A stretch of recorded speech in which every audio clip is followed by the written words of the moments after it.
Legacy Telugu stories, పిల్లల నీతి కథలు, అసలైన రుచి.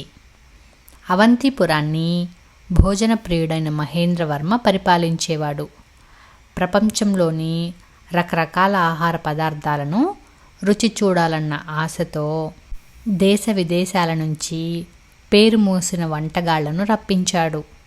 మొదట్లో వారు చేసిన వంటలను 3 పూటల కడుపు నిండా తినేవాడు.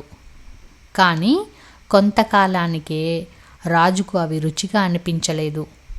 దాంతో తనకు నచ్చేలా వంట చేసే వంటవాడు కావాలని దండోరా వేయించాడు.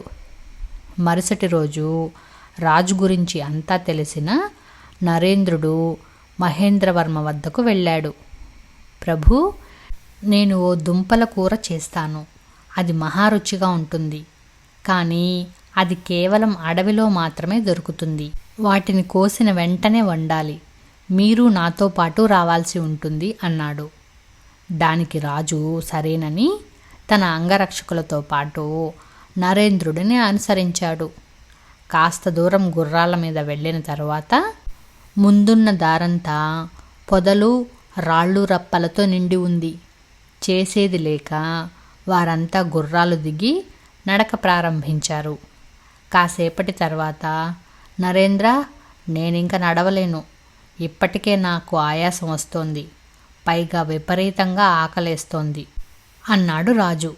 ప్రభూ, మీరిలా విశ్రాంతి తీసుకోండి, నేనెళ్ళి తీసుకొని వస్తాను అని చెప్పి నరేంద్రుడు కాస్త ముందుకు నడిచాడు. పొదల చాటుకు వెళ్ళి తనతో పాటు రహస్యంగా తెచ్చిన బంగాళాదుంపలతో కూర చేసి అన్నం వండి వడ్డించాడు. ఆకలితో నడవలేకపోతున్న మహేంద్రవర్మ ఆవురావురుమంటూ తినేశాడు. అద్భుతం! ఇలాంటి కూర నేనెప్పుడూ తినలేదు. ఇంతకీ ఇవేం దుంపలు అన్నాడు రాజు. ప్రభూ, మన్నించండి, ఇవి కేవలం బంగాళాదుంపలు.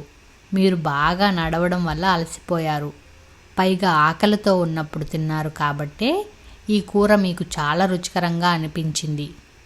అదే శారీరక శ్రమ చేయకుండా ఆకలి లేనప్పుడు ఎంత చక్కని వంట తిన్నా రుచిగా అనిపించదు అన్నాడు. అసలు లోపం ఎక్కడుందో తెలుసుకున్న మహేంద్రవర్మ వెనువెంటనే తన అలవాట్లను మార్చుకున్నాడు. తిండితో పాటు వ్యాయామానికి ప్రాధాన్యం ఇచ్చాడు. అప్పటి నుంచి రాజుకు పచ్చడి మెతుకులు తిన్న పరమాన్నంలా అనిపించసాగింది. తర్వాత నరేంద్రుడిని తన ప్రత్యేక సలహాదారుడిగా నియమించుకున్నాడు.